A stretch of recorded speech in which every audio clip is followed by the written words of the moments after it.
Selamat Waalaikumsalam salam warahmatullahi sejahtera wabarakatuh. Assalamualaikum kita warahmatullahi semua. wabarakatuh. Alhamdulillah kita ketemu lagi ya teman-teman. Eh, kita ketemu agenda 3. Ini adalah pertemuan kita eh, untuk hari ketiga ya. Jadi kita Senin, Selasa, Rabu berurutan harinya ya. Kita ketemu setiap hari dan hari ini kita akan ada 2 sesi pembelajaran ya. Ya, ada 2 sesi pembelajaran. Jadi sebentar ini yang ini yang siang apa ini sore ini 2 jam. Nah, nanti kita lanjut malam untuk 2 jamnya. Ya, oke. Bukan 2 jam. Sebentar malam itu 3 jam. Oke, nah jadi kita presentasi tugas berarti kita presentasi tugasnya yang Smart ASN ya, yang manajemen ASN sudah kemarin, sekarang kita yang Smart ASN. Oke, biar tidak panjang-panjang waktunya, kita waktu mah tidak panjang-panjang, waktu itu tetap ya, pokoknya dia berputar teng teng teng teng, nggak ada waktu panjang, waktu pendek gitu ya, nggak ada. Nah, oke, nah kita langsung saja ya ke Azwar, Muhammad Azwar untuk presentasi tugas yang pertama. Tugas yang ini kan sama ya, Azwar dengan Rida ya. Sama ya? Oke, Iya, silakan. Bu. Nah, Azwar dulu. Presentasi, Ya, silakan.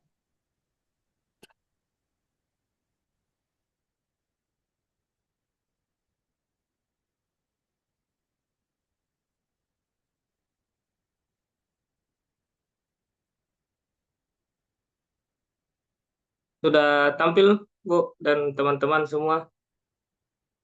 Sudah. Tadi itu foto siapa? Istrimu, cantiknya istrimu itu, Azwar. Iya, Bu. Baru suaminya jelek, Bu. Maka beruntunglah Anda. Anda jelek, istrinya cantik. Jadi semoga nanti apa ini anaknya cantik seperti ibunya, pintar seperti bapaknya. Jangan terbalik.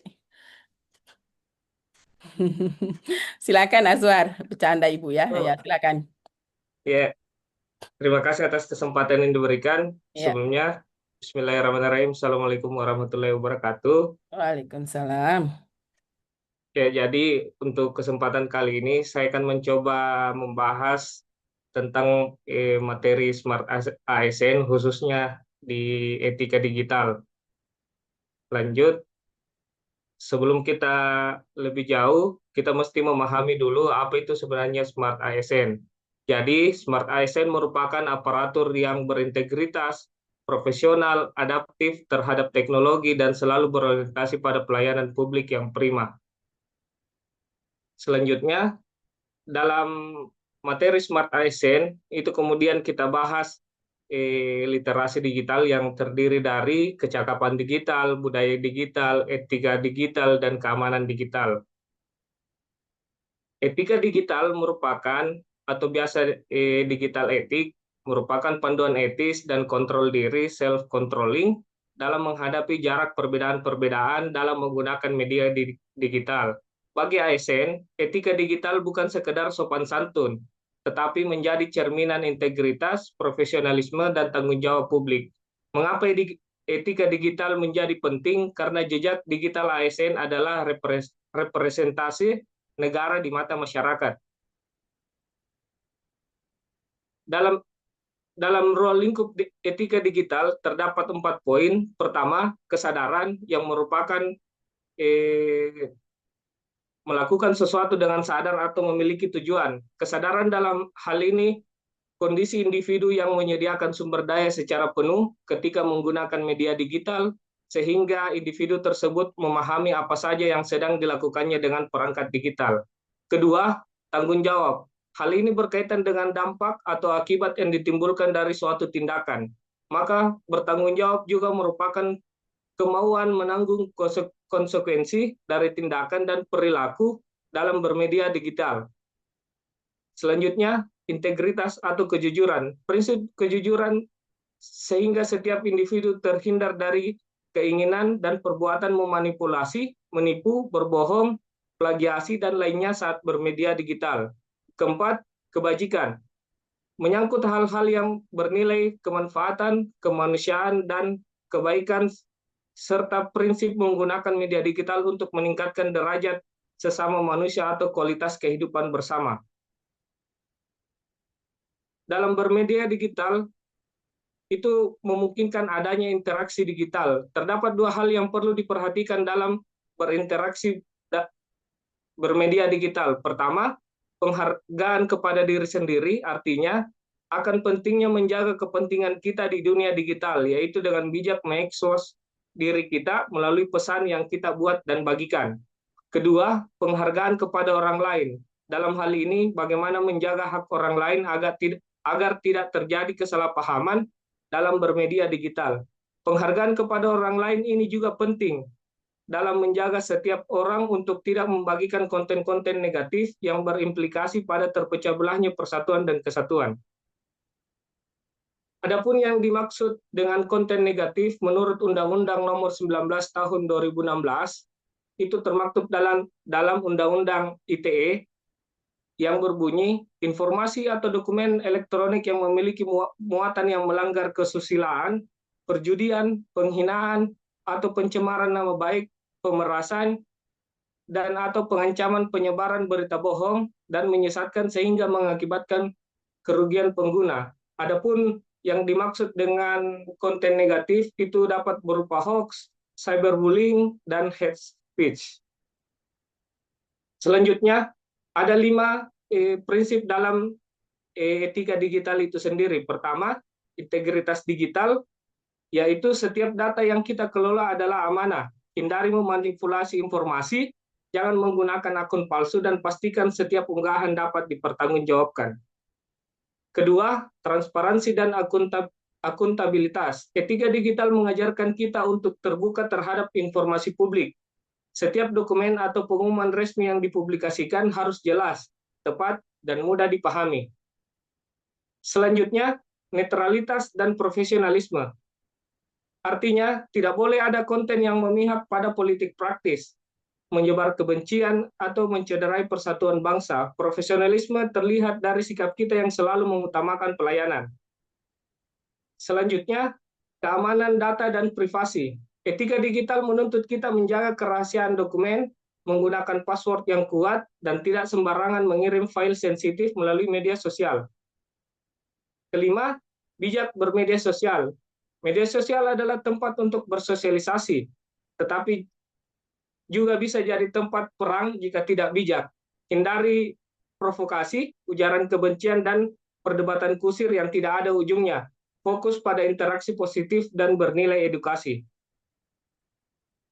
Maka dari itu, etika digital adalah fondasi dalam mewujudkan smart ASN. Mari kita jadikan ruang digital sebagai sarana untuk melayani, mengedukasi, dan menginspirasi.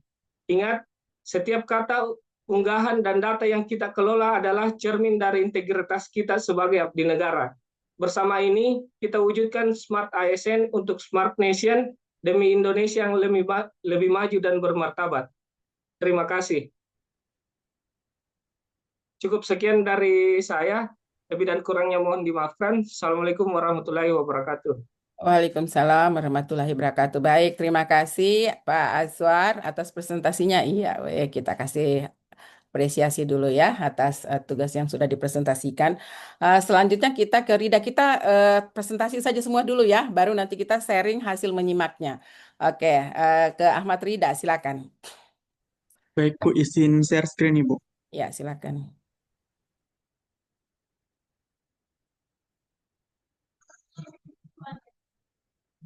Sudah kelihatan, teman-teman?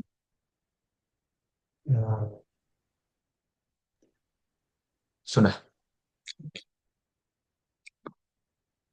Bismillah, Assalamualaikum warahmatullahi wabarakatuh. Terima kasih atas kesempatan yang diberikan kepada saya, Ibu. Jadi hari ini saya akan memaparkan mengenai etika digital. Sebelumnya kita harus mengetahui dulu apa yang dimaksud dengan etika. Jadi secara tradisional, etika itu disebutkan sebagai cara kita berhubungan secara langsung atau tatap muka yang menyangkut tata cara lama, kebiasaan, dan budaya yang merupakan kesepakatan bersama dari setiap kelompok masyarakat sehingga menunjukkan apa yang pantas dan tidak pantas sebagai pedoman dalam kita bersikap dan berperilaku sebagai anggota masyarakat. Sedangkan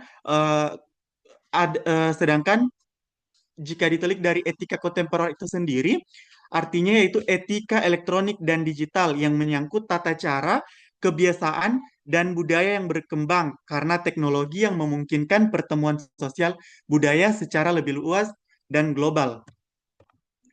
Ruang lingkup dalam etika digital itu ada 4. Yang pertama, kesadaran. Maksudnya dalam bersosial media kita harus sadar atau memiliki tujuan tertentu. Tanggung jawab. Jadi setiap apa yang kita expose atau kita masukkan ke media sosial itu kita harus tahu konsekuensinya serta bertanggung jawab atas itu semua. Terus kebijakan. Maksudnya hal-hal yang menyangkut kebermanfaatan, kemanusiaan dan kebaikan. Jadi kita harus bijak dalam berdigital, integritas. Kita juga harus menjunjung tinggi integritas dalam etika digital. Berikutnya adalah waspadai konten negatif. Menurut undang-undang, konten negatif itu sendiri adalah sebagai informasi dan atau dokumen elektronik yang memiliki muatan yang melanggar kesusilaan, perjudian, penghinaan atau pencemaran nama baik, pemerasan dan atau pengancaman, penyebaran berita bohong, dan menyesatkan sehingga mengakibatkan kerugian pengguna. Nah, untuk agar supaya kita bisa menghindari yang namanya konten negatif, ada beberapa hal penting saat berinteraksi di dunia digital. Yang pertama, kita harus menghargai diri kita sendiri akan menjaga kepentingan kita di dunia digital. Maksudnya kita harus pilih-pilih untuk mengekspos diri kita di dunia digital. Yang berikutnya adalah jika kita sudah menghargai diri kita sendiri, maka kita juga harus menghargai orang lain.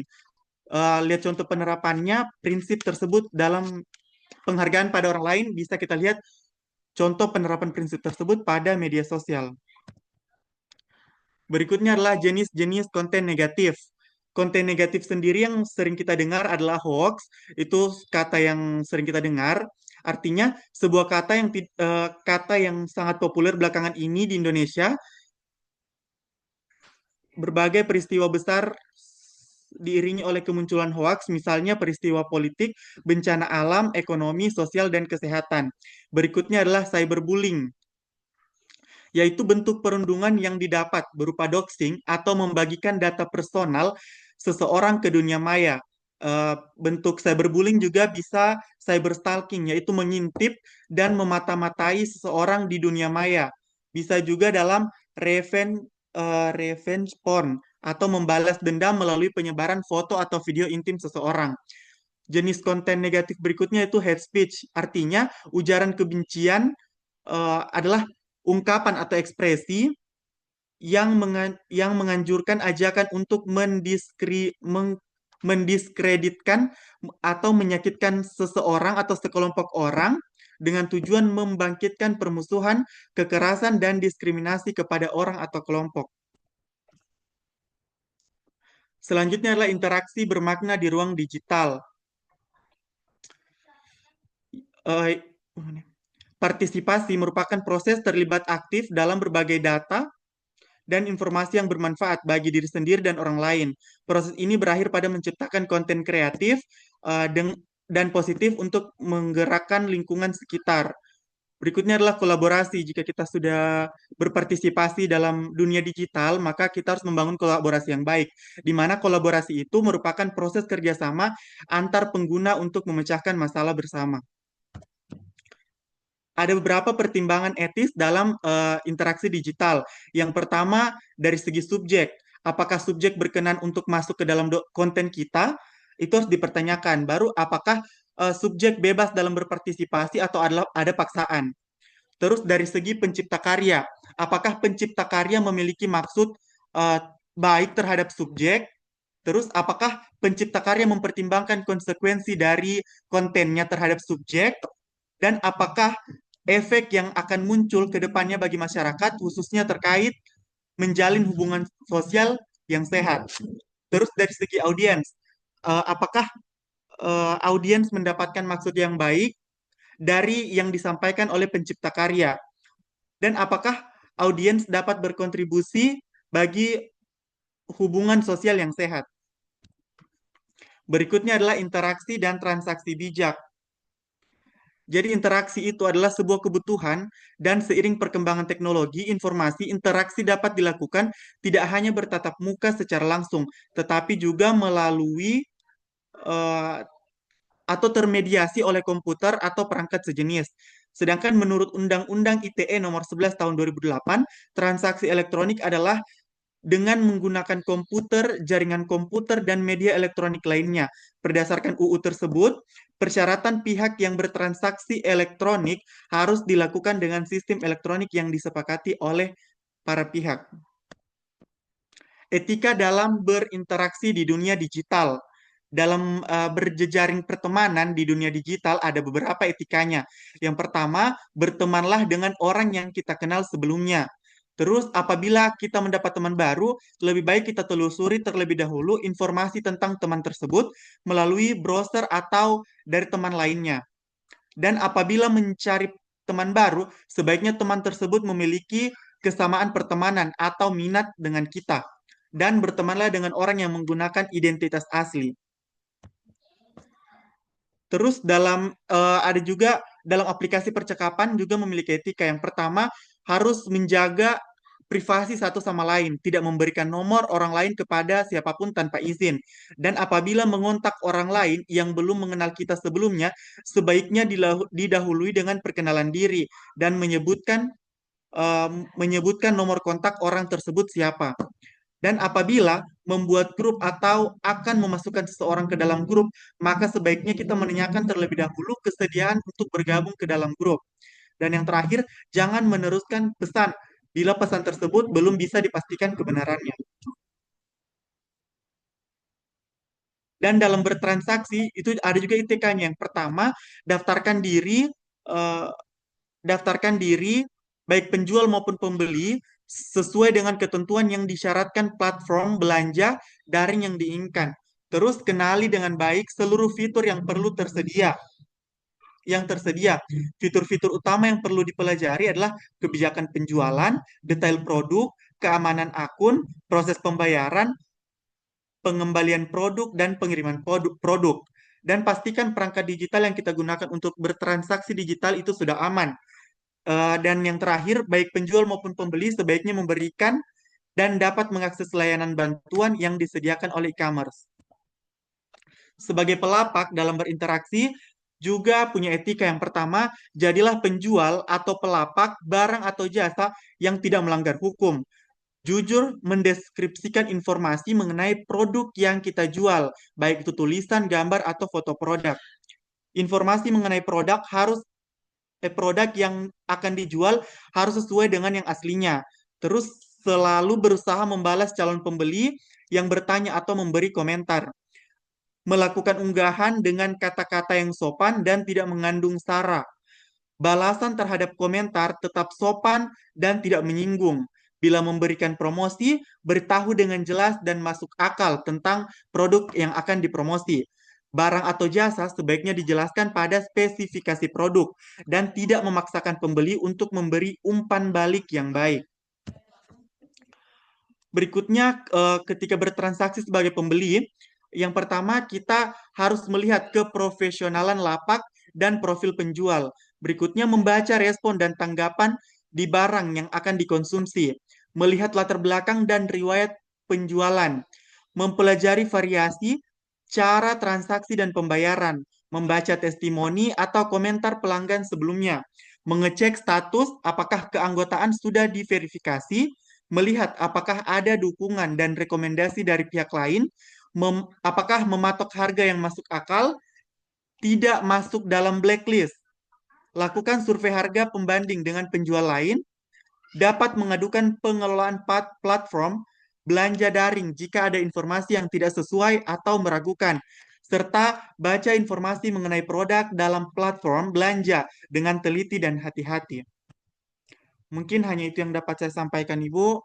Terima kasih. Wabillahi taufiq wal hidayah. Wassalamualaikum warahmatullahi wabarakatuh. Waalaikumsalam warahmatullahi wabarakatuh. Baik, terima kasih ya Matrida. Kita kasih apresiasi dulu teman kita ya. Oke, digital ethics sudah selesai. Kita lanjut ke digital culture ya. Berarti Nyoman dan Saharina ya. digital culture-nya ya. Silakan dimulai dari Dr. Inyoman. Baik Ibu, izin Ya, Ibu untuk share screen Ibu. boleh silakan.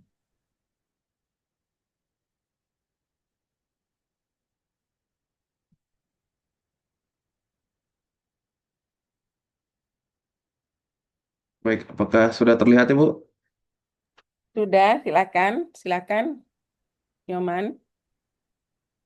Baik, terima kasih atas kesempatannya. Assalamualaikum warahmatullahi wabarakatuh. Teman-teman, selamat sore. Di Sore. sini saya mendapat bagian untuk menjelaskan tentang budaya digital bagi ASN di pelajaran Smart ASN. Untuk yang pertama, apa itu Smart ASN? Smart ASN adalah konsep pengembangan aparatur sipil negara yang dicanangkan oleh Kementerian Pan-RB sebagai respon menghadapi tantangan sosial, revolusi industri 4.0 dan era society 5.0. Pada intinya, Smart ASN adalah ASN yang profesional, adaptif, inovatif, berintegritas, menguasai teknologi, dan sikap bersaing secara global, sehingga mampu memberikan pelayanan publik yang berkualitas dan mendukung terwujudnya birokrasi modern. Untuk tujuan dari Smart ASN tersendiri, yang pertama menyiapkan ASN sebagai SDM unggul dalam menghadapi persaingan global. Yang kedua mewujudkan birokrasi yang efektif, efisien, transparan, akuntabel, dan berorientasi pelayanan. Yang ketiga, membentuk ASN yang mampu mengintegrasikan nilai berakhlak dengan kompetensi digital dan global. Dalam menghadapi era Society 5.0, di sini kita membutuhkan apa yang namanya literasi digital, di mana literasi digital adalah kemampuan untuk mengakses, memahami, menggunakan, mengevaluasi, dan menciptakan informasi melalui teknologi digital secara bijak, cerdas, aman, dan bertanggung jawab. Pilar dari literasi digital yang pertama yaitu etika digital, budaya digital, keamanan digital, dan keterampilan digital. Pada kesempatan kali ini saya mendapatkan tugas untuk menjelaskan tentang budaya digital dari 4 pilar literasi digital. Untuk yang pertama, pengertian dari budaya digital yaitu pola pikir, sikap, dan perilaku dalam memanfaatkan teknologi digital secara etis, produktif, aman, dan bertanggung jawab untuk mendukung pelayanan publik. Bagi ASN, budaya digital berarti mampu menggunakan teknologi dengan birokrasi yang profesional, transparan, cepat, dan adaptif. Untuk urgensi dalam budaya digital bagi ASN yang pertama yaitu transformasi birokrasi digital melalui SPBE atau sistem pemerintah berbasis elektronik. Yang kedua, pelayanan publik yang mudah dan cepat. Yang ketiga, efisiensi dan akuntabilitas. Yang keempat, kesiapan menghadapi era society 5.0. Untuk budaya digital dalam Smart ASN yang pertama yaitu profesionalisme, di mana kerja efisien dengan sistem digital seperti Electronic Office, kalau di bidang saya ISIKNAS, Sistem Informasi Pelaporan Penyakit Hewan, dan ESKP. Untuk yang kedua ada integritas, menjaga kejujuran dan keamanan data publik. Yang ketiga nasionalisme, layanan publik merata ke seluruh wilayah melalui teknologi daring. Yang keempat ada wawasan global, di mana ASN mampu mengakses dan menerapkan standar internasional dalam budaya digital. Yang kelima, penguatan IT dan bahasa asing, literasi digital yang lengkap, membaca dan jurnal internasional. Yang ketujuh, hospitality, di mana pelayanan digital yang bersifat ramah dan responsif. Yang selanjutnya networking, kolaborasi lintas instansi berbasis platform digital. Yang selanjutnya entrepreneurship, inovasi layanan, aplikasi pelaporan dan sistem antrian digital. Untuk tantangan budaya digital bagi ASN tersendiri yang pertama yaitu digital gap, di mana kemampuan ASN menguasai teknologi masih belum merata khususnya di kabupaten kita. Yang selanjutnya resistensi perubahan.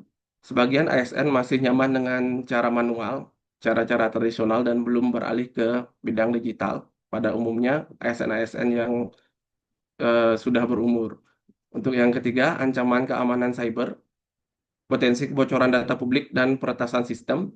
Yang keempat, literasi digital masyarakat. Tidak semua lapisan masyarakat siap menerima layanan digital. Untuk strategi penguatan dari budaya digital tersendiri yang pertama, pelatihan literasi digital ASN secara rutin, integrasi sistem digital yang user friendly, penanaman etika digital profesional dalam bermedia sosial dan menjaga jejak digital. Selanjutnya mendorong inovasi layanan digital sesuai kebutuhan masyarakat dan kolaborasi lintas sektor dengan dukungan teknologi. Untuk budaya digital ini saya kaitkan dengan nilai ASN berakhlak seperti tujuan di awal tadi. Yang pertama, di bagian berorientasi pelayanan, layanan digital dapat menimbulkan layanan yang cepat dan mudah diakses, di mana pada poin akuntabel, layanan laporan transparan, terdokumentasi, dan real time. Pada bagian kompeten, ASN dapat terus belajar menggunakan teknologi baru, harmonis, komunikasi digital yang santun dan inklusif, loyal, mendukung kebijakan digitalisasi pemerintah seperti SPBE, Sistem Pemerintahan Berbasis Elektronik, dan reformasi birokrasi. Adaptif, siap menghadapi perubahan teknologi, kolaboratif, sinergi, digital lintas instansi dan lintas sektor. Untuk yang terakhir penutup, di mana kesimpulan dari yang saya sampaikan ini, budaya digital adalah Road Smart ASN yang dapat membentuk ASN yang profesional, efisien, transparan, inovatif, dan dipercaya masyarakat. Budaya digital juga dapat memperkuat citra pemerintah sebagai institusi yang modern, transparan, akuntabel, dan dekat dengan masyarakat. Sekian presentasi dari saya, kurang dan lebihnya saya mohon maaf. Terima kasih, Ibu. Baik, terima kasih banyak Nyoman atas presentasinya. Kita kasih apresiasi dulu dong, teman-teman. Ya, itu tadi digital culture. Nah, eh, kita simak lagi presentasi dari Saharina. Masih topik yang sama, yaitu digital culture. Silakan, Saharina.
Kak, mic-nya mungkin. Ampun. Ya, silakan, Saharina sudah tampil di layar. Saya ulang ya, Bu. Ya, silakan. Ini Jawanya medok banget. Nanti bisa lama-lama nanti hilang tuh medok Jawanya. Ya, monggo silakan. Assalamualaikum warahmatullahi wabarakatuh. Waalaikumsalam. Baik kali, baik Hmm. kali ini saya akan memaparkan tugas individu saya mengenai Smart ASN, penerapan budaya digital. Pokok pembahasannya ada tiga. Yang pertama, memahami budaya digital. Yang kedua, penerapan budaya digital. Yang ketiga, kesimpulan. Apa itu budaya digital? Budaya digital bukan hanya tentang penggunaan teknologi, melainkan pola pikir, perilaku, dan nilai-nilai yang adaptif terhadap perubahan teknologi untuk mencapai tujuan organisasi. Contoh perilaku budaya digital. Yang pertama, kerja kolaboratif antar instansi atau dengan masyarakat menggunakan platform digital. Yang kedua, mengambil keputusan berdasarkan data, bukan asumsi. Yang ketiga, terbuka untuk mencoba hal-hal baru dan terus beradaptasi.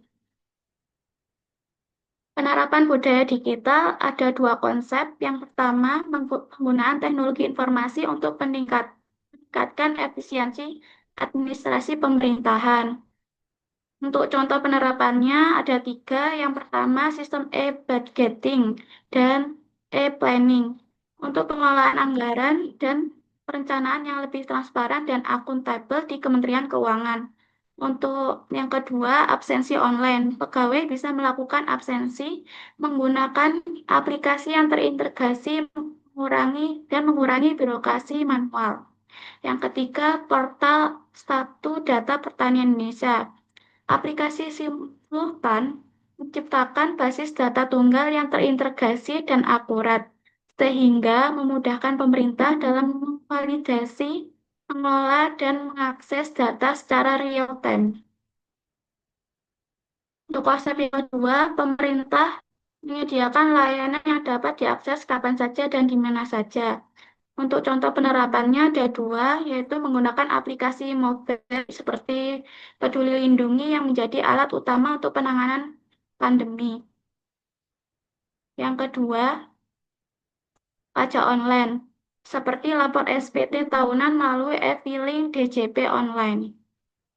Untuk kesimpulannya, budaya digital adalah kunci untuk menciptakan birokrasi yang inovatif dan responsif dengan komitmen bersama pemerintah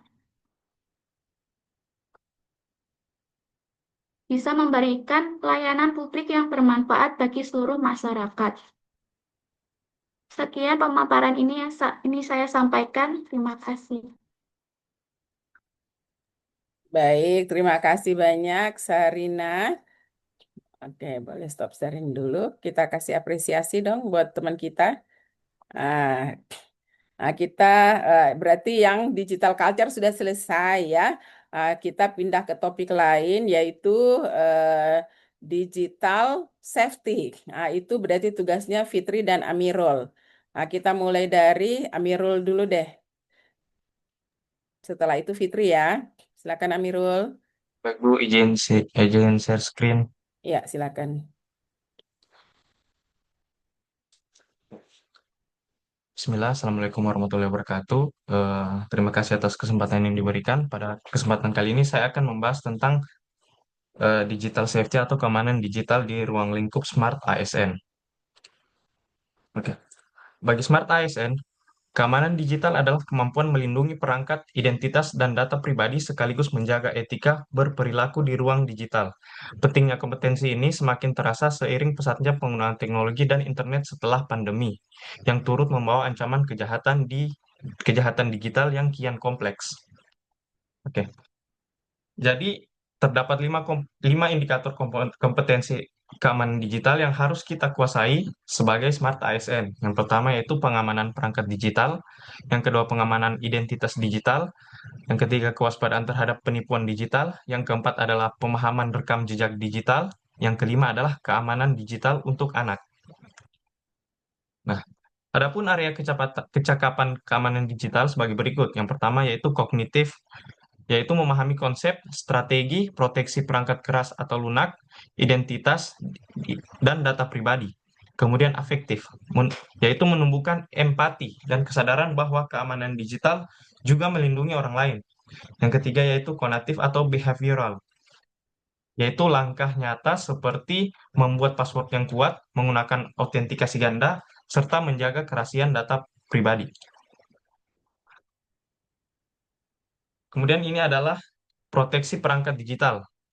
Jadi perangkat digital itu terdiri dari hardware, fisik, dan software, aplikasi atau program, yang harus diamankan secara berkesinambungan karena ancaman utamanya adalah malware yang dapat mencuri data, melacak aktivitas, atau merusak sistem. Nah, adapun cara-cara yang bisa kita lakukan untuk melindunginya. Yang pertama yaitu gunakan password kuat dan rutin menggantinya. Yang kedua, aktifkan fingerprint, face authentication, find my device, remote wipe, maupun backup data. Yang terakhir yaitu pasang antivirus terpercaya dan gunakan full disk encryption, serta shredder untuk menghapus data secara permanen. Adapun perlindungan identitas digital dan data pribadi bisa kita lakukan dengan cara-cara berikut ini. Yang pertama, amankan email utama, karena kadang kita satu email untuk beberapa akun. Kemudian, gunakan password berbeda untuk tiap akun. Jangan membagikan data sensitif, tanggal lahir, nama ibu kandung, karena biasa digunakan untuk perbankan. Kemudian, atur privasi aplikasi dan media sosial sesuai kebutuhan. Hindari login via WiFi publik, misalnya kayak di bandara atau tempat-tempat publik, kayak di taman. Kemudian, gunakan PIN yang sulit ditebak. Bisa juga kita menggunakan two-factor authentication dan OTP untuk melindungi password kita agar lebih aman. Kemudian waspada penipuan digital sebagai berikut. Yang pertama yaitu spam, iklan dan tautan berbahaya atau link. Ini sering ada di Facebook atau di WhatsApp.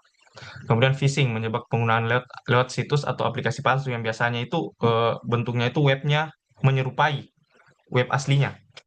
Kemudian scam, penipuan lewat SMS, telepon, email, media sosial. Pasti teman-teman sudah sering kena ditelepon oleh pihak-pihak scam. Kemudian yang terakhir hacking, penyalahgunaan kelemahan sistem. Ini adalah langkah-langkah melawan penipuan digital. Yang pertama, laporkan ke pihak berwajib. Yang kedua, verifikasi identitas penjual atau pembeli ketika kita membeli barang. Kemudian, hati-hati dengan tawaran yang terlalu bagus untuk dipercaya. Nah, kemudian ada rekam jejak digital. Ya, jejak digital ini terdiri atas dua, yaitu pasif dan aktif. Jejak digital pasif adalah data yang ditinggalkan tanpa sadar, misalnya alamat IP, IP address, atau riwayat kunjungan web. Sedangkan jejak digital aktif merupakan data yang sengaja dibagikan, seperti unggahan media sosial, email, atau pengisian formulir online. Nah, adapun risiko dari rekam jejak digital ini yaitu pelecehan daring, manipulasi psikologis, pemerasan, bahkan sampai pencemaran nama baik. Terlebih lagi didukung oleh teknologi AI dan deepfake yang saat ini tengah berkembang. Kemudian data pribadi bisa dipakai untuk merugikan reputasi finansial bahkan hukum. Tips menjaga rekam jejak digital. Yang pertama, batasi unggahan data pribadi, misalnya KTP, SIM, PIN. Kemudian cermati syarat dan ketentuan aplikasi. Kemudian pilih opsi untuk tidak merekam atau membagikan data ke pihak ketiga. Kemudian sadar bahwa jejak digital mempengaruhi reputasi, bahkan menjadi bahan pertimbangan rekrutmen kerja. Kesimpulannya adalah keamanan digital Smart ASN bukan hanya soal melindungi perangkat dan data pribadi, tetapi juga membangun kesadaran kolektif agar ruang digital aman dan sehat. Dengan menguasai aspek teknis seperti proteksi perangkat, kesadaran hukum, perlindungan data, serta etika bermedia digital, ASN dapat menjadi teladan dalam mewujudkan ekosistem digital yang aman, bertanggung jawab, dan berintegritas. Sekian pemaparan materi tentang keamanan digital dari saya. Mohon maaf apabila ada kesalahan. Terima kasih. Baik, terima kasih Amirul. Kita kasih apresiasi dong buat teman kita ya atas presentasinya. Sekarang kita ke Fitri, masih topik yang sama ya, digital safety. Silakan Fitri.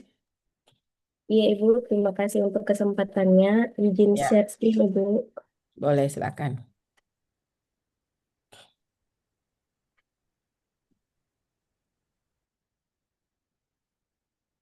Tapi Ibu dan teman-teman, apakah sudah kelihatan? Sudah. Ya, silakan. Ya, terima kasih. Assalamualaikum warahmatullahi wabarakatuh. Di sini saya akan menjelaskan salah satu literasi digital pada Smart ASN, yaitu digital safety atau keamanan digital. Sebelumnya saya ingin menjelaskan apa itu Smart ASN. Smart ASN adalah konsep aparatur sipil negara yang ideal dan adaptif terhadap perubahan transformasi digital yang berlangsung sangat cepat dengan kompetisi literasi digital yang mumpuni. Ada 4 pilar literasi digital. Yang pertama itu digital skill, yang kedua digital culture, yang ketiga digital etik, yang keempat digital safety. Di sini saya akan menjelaskan apa itu digital safety.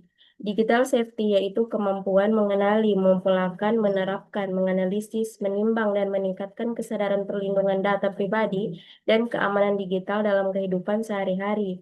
Digital safety pada Smart ASN merujuk pada upaya perlindungan terhadap data, identitas, perangkat, dan sistem digital yang digunakan oleh aparatur sipil negara dalam menjalankan tugas pemerintahan berbasis teknologi informasi.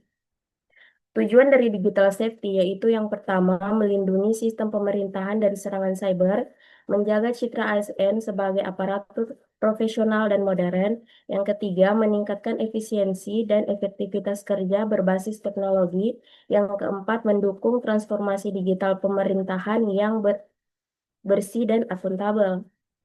Ada 4 dasar keamanan digital atau digital safety. Yang pertama, pengetahuan dasar fitur proteksi perangkat keras, pengetahuan dasar memproteksi identitas digital atau kata sandi.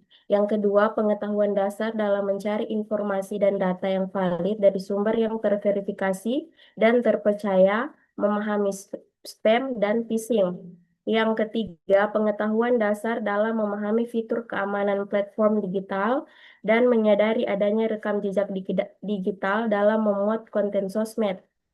Yang keempat, pengetahuan dasar perlindungan diri atas penipuan atau scam dalam transaksi digital serta protokol keamanan seperti kode autentifikasi.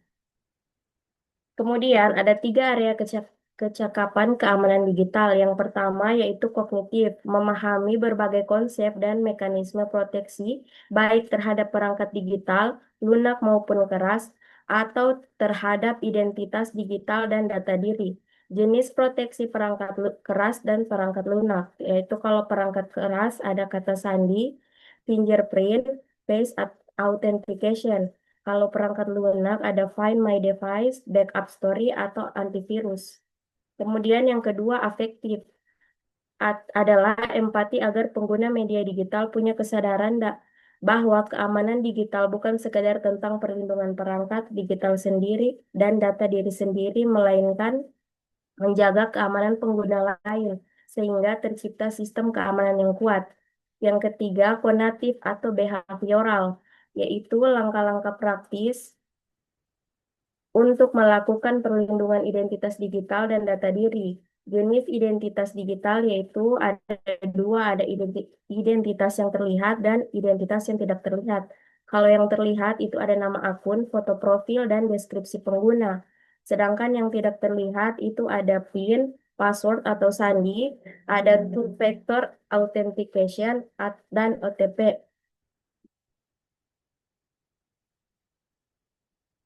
Kemudian selanjutnya, aspek digital safety pada Smart ASN. Yang pertama, keamanan data pribadi dan negara. Contohnya tidak sembarang membagikan data di media sosial dan atau platform yang tidak resmi. Yang kedua, penggunaan password yang kuat. Contohnya itu kombinasi huruf besar, kecil, angka, dan simbol. Yang ketiga, waspada phishing dan malware, yaitu tidak sembarang klik tautan di email yang mencurigakan. Yang keempat, penggunaan perangkat resmi, yaitu gunakan perangkat dan jaringan resmi kantor untuk urusan pekerjaan. Ya, sekian dari saya. Lebih dan kurangnya saya mohon maaf. Assalamualaikum warahmatullahi wabarakatuh. Waalaikumsalam warahmatullahi wabarakatuh. Baik, terima kasih Fitri. Kita kasih apresiasi buat teman kita Fitri ya. Oke, selanjutnya kita ganti topik lagi berarti ya, digital skill lagi. Nah, ini berarti Dr. Dwi dan Dwi. Ya, silakan Dr. Dwi. Baik, Ibu, terima kasih. Izin share.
Nah, lambat nih jaringannya. Dia nyangkut di pohon kelapa mana dulu Dr. Dwi ini ya. Aduh. Tapi kayaknya jaringannya bagus itu nge-lag itu apa ini tampilan Dr. Dwi itu di layar. Atau kita ke Dwi dulu deh. Ini kayaknya apa ini enggak bagus jaringannya. Dwi aja dulu. Silakan. Baik, Bu. Izin Ya, share ya. screen.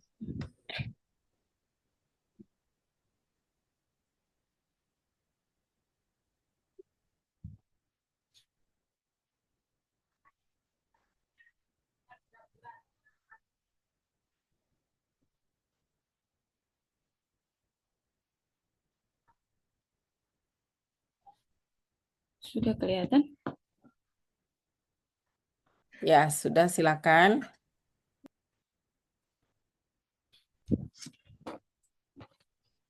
Silakan, Dwi. Ya, Bu. Baik, terima kasih. Saya akan memaparkan tugas individu tentang keterampilan digital atau digital skill. Pengertiannya yaitu digital skill adalah kemampuan mengetahui, memahami, dan menggunakan perangkat keras dan piranti lunak, TIK, serta sistem operasi digital dalam kehidupan sehari-hari.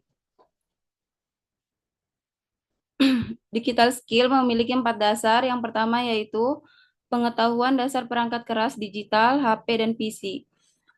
Kemudian pengetahuan dasar mengoperasikan piranti lunak, software, serta aplikasi. Dasar kedua yaitu pengetahuan dasar tentang mesin telusur dalam mencari informasi dan data, memasukkan kata kunci, dan memilah berita yang benar. Kemudian dasar tiga yaitu pengetahuan dasar tentang beragam aplikasi, chat, dan media sosial untuk berkomunikasi dan berinteraksi, mengunduh, dan mengganti setting. Yang keempat yaitu pengetahuan dasar tentang beragam aplikasi dompet digital dan e-komersi untuk memantau keuangan dan bertransaksi secara digital. Landscape digital yaitu merupakan sebutan kolektif untuk jaringan sosial, surel, situs daring, perangkat seluler, dan lain sebagainya. Kemudian fungsi perangkat keras dan perangkat lunak saling berkaitan sehingga tidak bisa lepas satu sama lain. Kita tidak bisa mengakses dunia digital tanpa fungsi dari keduanya.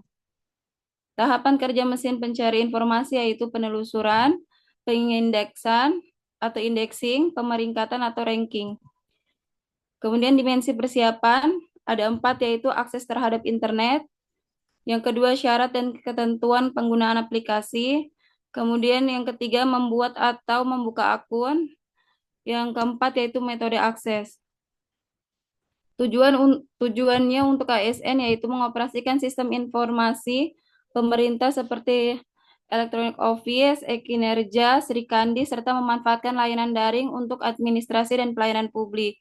Contohnya menggunakan aplikasi berbasis digital untuk pengelolaan data, mencari informasi secara efektif di internet, dan berkolaborasi melalui platform digital.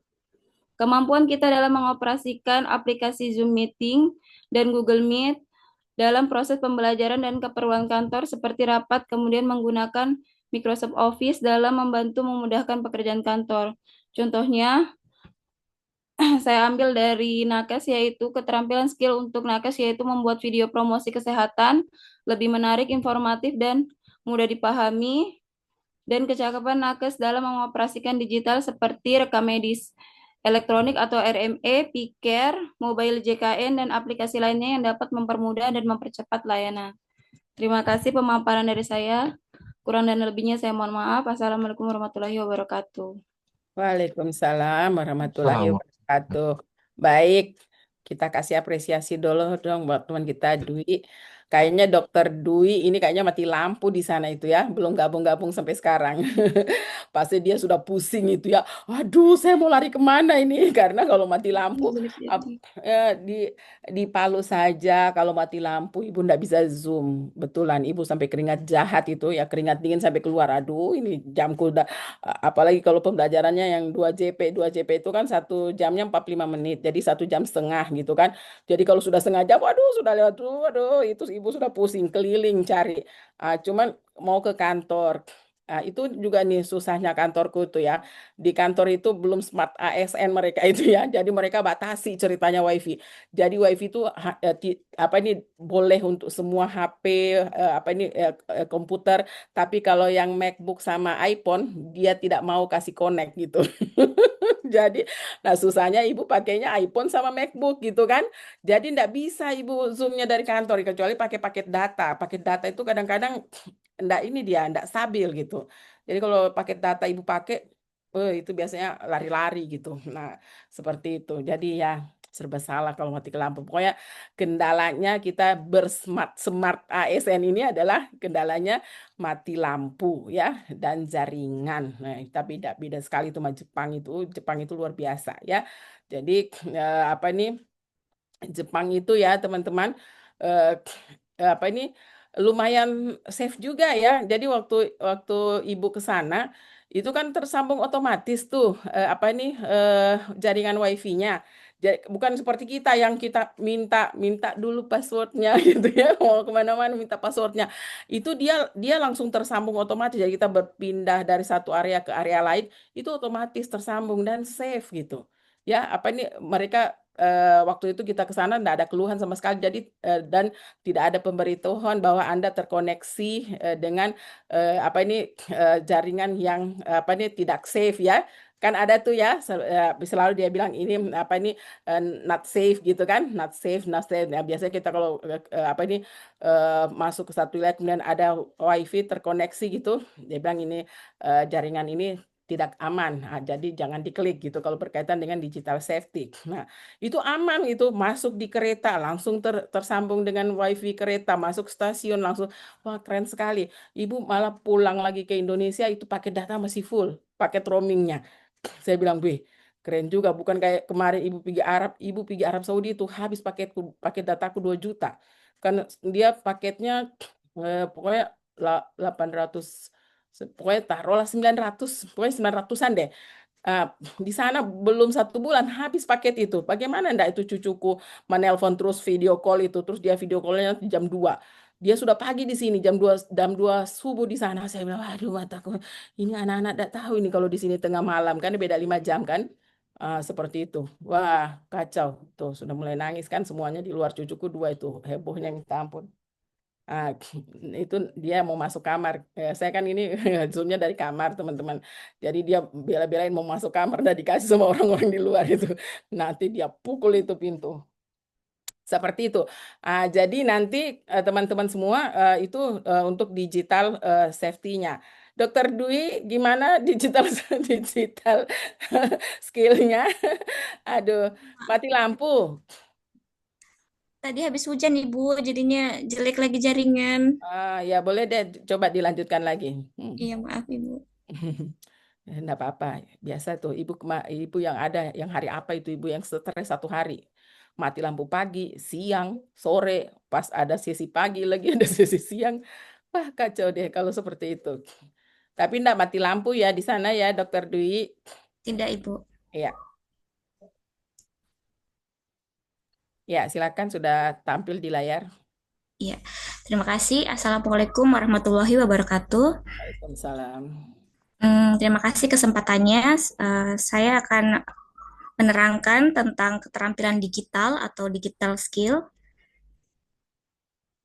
Yang pertama itu Smart ASN itu terbagi atas 4. Ada digital skill, digital culture, digital ethic, dan digital safety. Saya akan membahas tentang digital skill. Jadi kita bahas dulu tentang digital skill atau cakap digital. Jadi kemampuan individu dalam mengetahui, memahami, dan menggunakan perangkat digital dalam kehidupan sehari-hari sebagai ASN. Jadi dia bisa menunjang fungsi peran ASN dengan kemampuan digital. Jadi ada indikator kecakapan digital atau digital skill. Yang pertama itu pengetahuan menggunakan perangkat keras digital dan dapat mengoperasikan perangkat lunak, software, serta aplikasi. Yang kedua, pengetahuan search engine. Yang ketiga, pengetahuan aplikasi percakapan dan media sosial. Yang keempat, pengetahuan transaksi digital dan dompet digital atau e-wallet.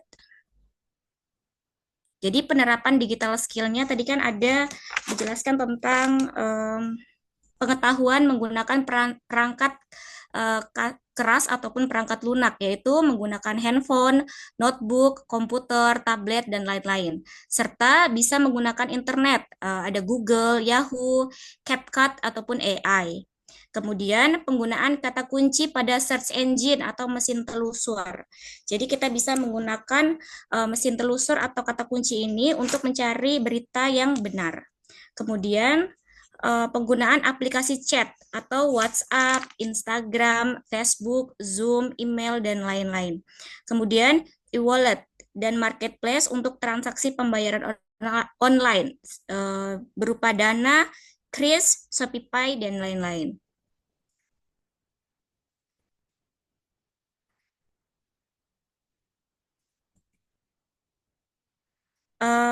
diperlukan kemampuan memilah hoax. Jadi digital skill ini juga bisa dilakukan untuk memilah hoax. Salah satu konten negatif yang mendapat perhatian adalah hoax. KBBI mengartikan hoax sebagai informasi bohong. Berikut ini merupakan tips untuk melindungi diri dari berita hoax menurut LibGuides at University of West Florida 2021. Jadi ada currency atau keterbaruan informasi. Jadi contohnya tuh biasanya ada di FB itu berita sudah lama.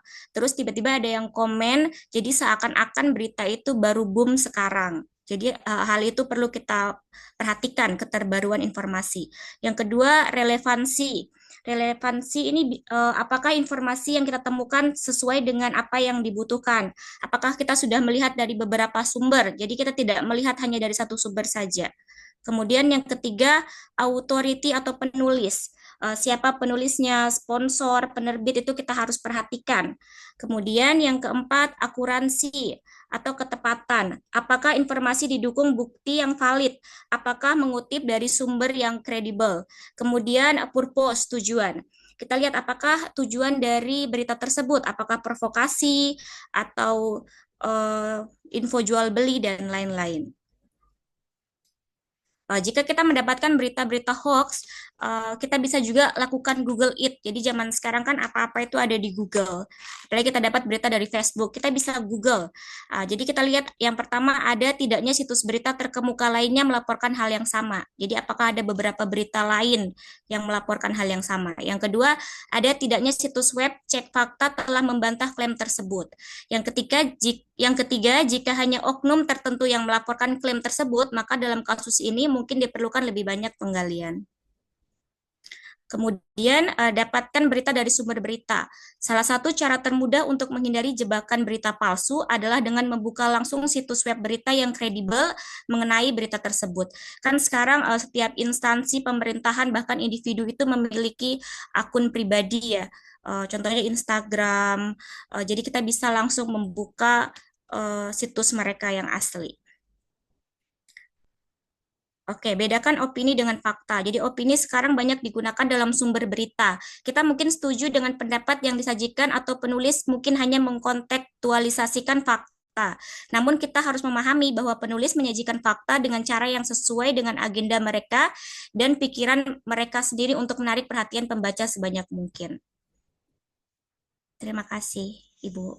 Sekian dari saya. Baik, terima kasih Dokter Dwi atas presentasinya. Kita kasih apresiasi dulu dong. Akhirnya bisa presentasi Dokter Dwi ya, lega rasanya ya. Karena kalau jaringan jelek, wah, kalau jaringan jelek kita juga jadi elek gitu ya, Saharina. Oke deh, kita ke Yunita lagi. Silakan kita selesaikan dulu semuanya. Yunita, silakan.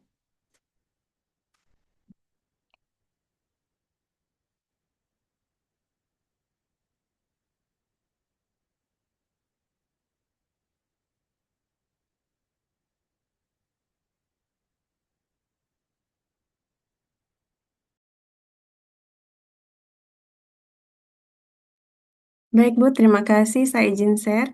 Ya, silakan. Sudah kelihatan? Sudah, silakan. Ya.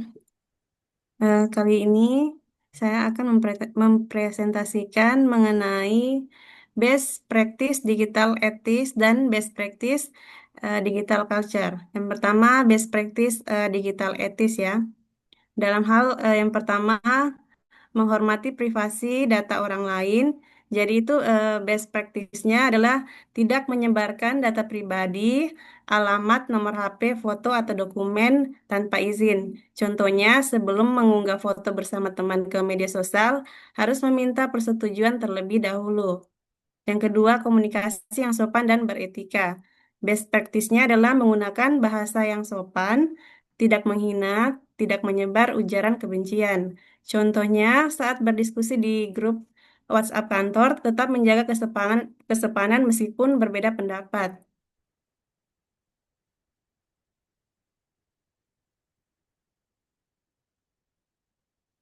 Yang ketiga, bijak dalam berbagi informasi. Best practice-nya adalah memeriksa kebenaran informasi sebelum menyebarkannya. Contohnya, mengecek berita di situs resmi sebelum membagikan di media sosial agar tidak terjebak hoaks. Yang keempat, menjaga jejak digital. Best practice-nya adalah menyadari bahwa semua aktivitas online meninggalkan jejak digital, sehingga harus berhati-hati dalam memposting. Contohnya, tidak mengunggah konten provokatif atau yang bisa merugikan citra diri maupun instansi. Selanjutnya, untuk best practice digital culture-nya, yang pertama, budaya literasi digital. Yang best practice-nya adalah membiasakan diri untuk mencari, memahami, dan memverifikasi informasi sebelum mempercayai atau menyebarkannya. Contohnya, saat menerima pesan berantai di WhatsApp, mengecek dulu kebenarannya di situs resmi pemerintah atau media yang terpercaya sebelum membagikannya. Yang kedua, budaya inovasi digital. Best practice-nya adalah menggunakan teknologi untuk menemukan cara baru yang lebih efisien, kreatif, dan bermanfaat. Contohnya, saat guru membuat media pembelajaran interaktif menggunakan aplikasi Canva atau kuis agar siswa lebih tertarik belajar.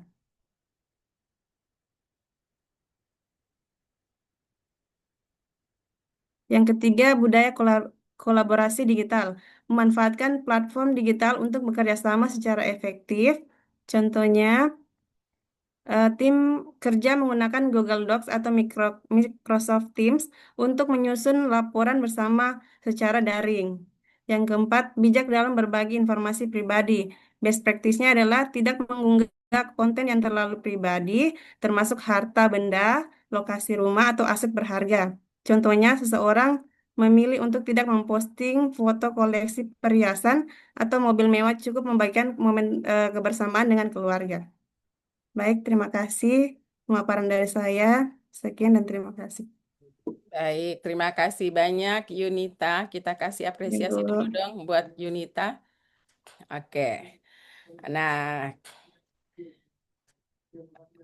oke. Jadi nanti Atika sama Dr. Imelda ini tugasnya sama ya? Best practice juga, tapi dengan apa ini pilar literasi yang lain ya? Iya, Bu. Ya, oke, baik. Oke. Nah, teman-teman, di tempat kalian sudah azan, di sini sudah azan nih. Udah, Bu. Sudah. Sudah azan, Sudah. Bu. Sementara nih, Bu. Sementara. Jadi ya. Jadi kita apa ini istirahat dulu. Nanti kan kita lanjut lagi malam ya. Nanti Atika sama Dr. Imelda akan presentasi malam. Kita masukkan 7:30 ya. Jadi pas habis sisa juga 7:30 kita akan masuk lagi. Ya, ini pas azan juga di sini. Boleh ya teman-teman ya. Nanti kita lanjut lagi sebentar. Oke deh. Nanti sharing hasil menyimaknya juga nanti sebentar. Selesai Dr. Imelda untuk presentasi. Boleh ya teman-teman semua? Boleh, Ya, Bu. Bu. Baik. Baik, Oke Bu. deh, terima kasih semuanya terima atas kasih. kerjasamanya. Terima kasih, Assalamualaikum Bu. warahmatullahi wabarakatuh. Selamat malam ya. Nanti insya Allah kita ketemu lagi sebentar. Oke deh, kita live meeting sama-sama aja ya. Malam, terima kasih, Ya, Bu. baik. Terima Terima kasih, kasih. Bu.